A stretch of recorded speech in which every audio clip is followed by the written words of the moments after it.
পদ্মা সেতু শুধু বাংলাদেশের মানে একটা সেতুই না, এটা বাংলাদেশের জন্য এবং বাঙালি জাতির জন্য একটা গর্বের বিষয়।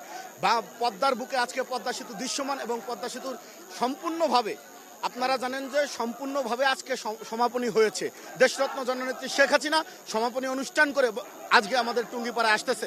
আমরা নেতাকর্মী সহ গোপালগঞ্জের আপামর জনতা, শুধু গোপালগঞ্জ নাই তথায় দক্ষিণবঙ্গের মানুষ আজকে আবেগে, উৎসাহে, উদ্দীপনায় উৎফুল্লিত।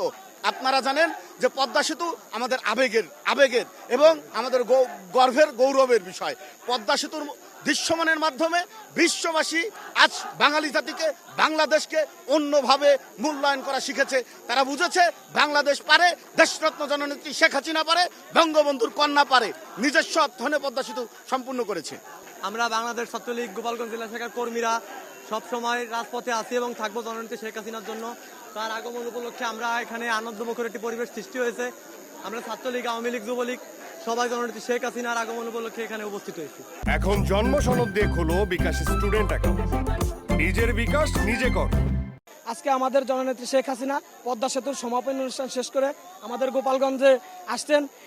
এটাতে আমাদের গোপালগঞ্জের মানুষের মধ্যে একটা ভিন্ন আনন্দ যোগ করেছে। আমরা সবাই অনেক উৎফুল্ল, আমাদের জননেত্রী শেখ হাসিনা আসছেন। তোর সঙ্গে তিনি এই টুঙ্গিপাড়ায় 2 দিনের প্রোগ্রামে আজকে 7:30টার সময় এই টুঙ্গিপাড়া মাজার জিয়ারত করে আগামী দিনে 2টায় কোটালীপাড়া গোপালগঞ্জ এবং গোপালগঞ্জ এবং টুঙ্গিপাড়া নেতৃত্বের নিয়ে বসে আলাপ আলোচনা করবা এবং আগামীতে যাতে ডিজিটাল বাংলাদেশের রূপকার হতে পারে সেই উপলক্ষে এখানে তিনি উপদেশ দেবেন। আমরা গর্বিত, আমি অসংখ্য ধন্যবাদ জ্ঞাপন করছি। এবার যে সফলতা নিয়ে আসছে এটা আমাদের জন্য যে কত বড় গর্বের বিষয়, এটা আমি ভাষায় প্রকাশ করতে পারছি না। আমাদের আনন্দের শেষ নেই।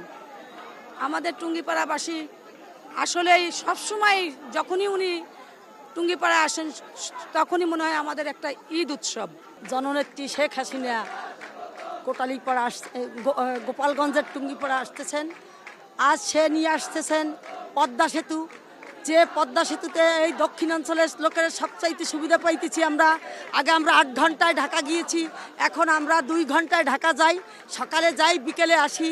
মেট্রো রেলের জন্য আজকে আমাদের যে যানজট, কিন্তু মেট্রো রেলের জন্য আমাদের যে সুবিধা, সারা বাংলাদেশের মানুষ কত খুশি। এই উন্নয়নের জন্য জননেত্রী শেখ হাসিনা একমাত্র ব্যক্তি